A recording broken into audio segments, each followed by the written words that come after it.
आगामी काल मुंबई लोकसभा चुनाव सिर पर आ चुके हैं और आने वाले लोकसभा चुनाव भारत का भविष्य और दिशा तय करेंगे, जिसमें देश की जनता के सामने आकाश छूती महंगाई, बढ़ती बेरोजगारी से जनता त्रस्त हो चुकी है। किसानों को एमएसपी का योग्य भाव नहीं मिल पा रहा।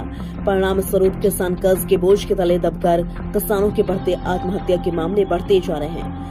सामान्य व्यक्ति अपने परिवार का जीवन यापन कर पाने में असमर्थ है। सुशिक्षित युवाओं को रोजगार नहीं मिल पा रहा है। आरोग्य सेवा पूरी तरह से चरमरा गई है। नागरिकों की मूलभूत सुविधाओं का बड़े पैमाने पर अभाव देखने को मिलता है। कहते हैं कि आम मुंबईकरों की आवाज बनते हुए उत्तर पश्चिम निर्वाचन क्षेत्र से शिवसेना उद्धव बाला साहेब ठाकरे गुट के अमोल कीर्तिकार के सामने निर्दलीय उम्मीदवार के तौर पर सुनील चौहान चुनावी मैदान में खुद पड़े हैं। उल्लेखनीय तौर पर अपने ऊंचे आत्मविश्वास के बल पर सुनील चौहान ने मीडिया के मार्फत शिवसेना उम्मीदवार सुनील भैया को आह्वान किया है और मेरे साथ और मेरे हाथ मजबूत कर जनता की आवाज उठाने के लिए मुझे दिल्ली की लोकसभा में भेजने का सहयोग करें। इन सभी मुद्दों को लेकर लोकसभा चुनावी मैदान में ताल ठोकरे खुद पड़े हैं।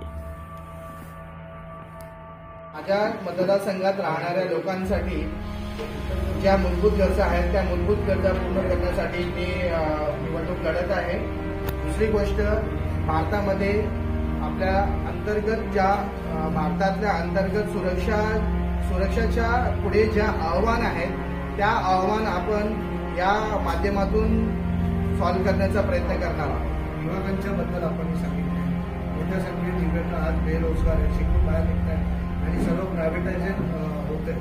कसं पाहता सर? प्रायव्हेटायझेशन हे तर मुळातच चुकीचं आहे। प्रायव्हेटायझेशन झालंच नाही पाहिजे, कारण की ज्या पीएसयूज आहेत त्या पीएसयू चालू केल्या पाहिजे, ज्या बंद झाल्या त्यालाही चालू केल्या पाहिजे आणि रोजगार निर्मिती केली पाहिजे।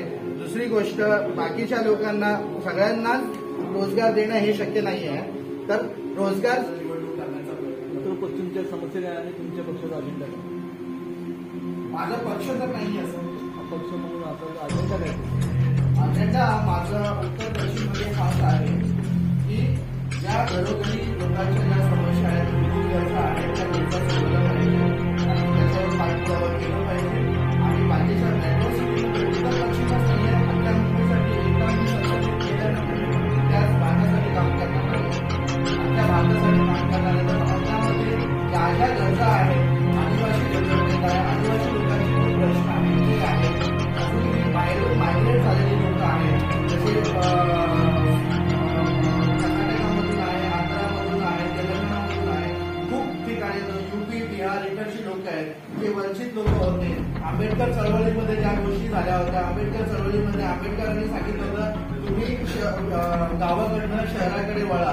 शहराकडे वळाल्यानंतर त्यांच्या ज्या बेसिक प्रश्न आहेत, बेसिक जे त्यांना जे रोजगार निर्माण होण्याचा जो सरकारचा जो काम आहे, सरकारने तो काम केलं नाही आहे। त्याच्यावरही माझा मेन मुद्दा म्हणजे त्याच्यावरही मला लढण्याचं मन आहे आणि त्याच्या पद्धतीने मला विचार आहे की त्याच्यावर पण लढलं पाहिजे। मागील 15 वर्षापासून कार्यरत आहात तुमच्या विभागामध्ये, साधारण तिथे लोकसंख्या किती आहे? 15 वर्षामध्ये लोकसंख्येमध्ये किती फरक पडतात?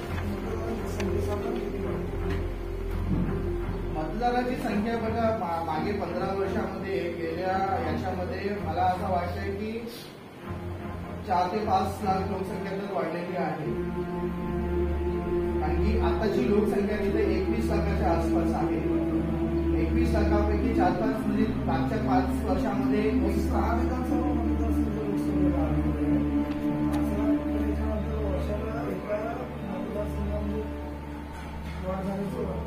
5-6 लाख तर करून चालवणं लागेल, कारण की 15 लाख नवीन मतदार यादी तुम्ही पाहिलं का? नवीन मतदार यादी मी अजून पाहिली नाही। गेल्या वर्षी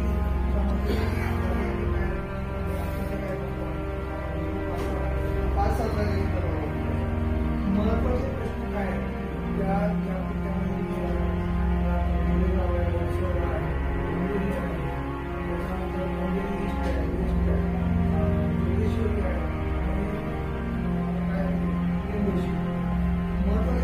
याच्यामध्ये बहुतेक स्लम वर्ग आहे, तिथं जुनी झोपडपट्टी वासी आहे, तिथं झोपडपट्टी मोठ्या प्रमाणाने विखुरलेली आहे, त्यांना आजही वाढलेली आहे का?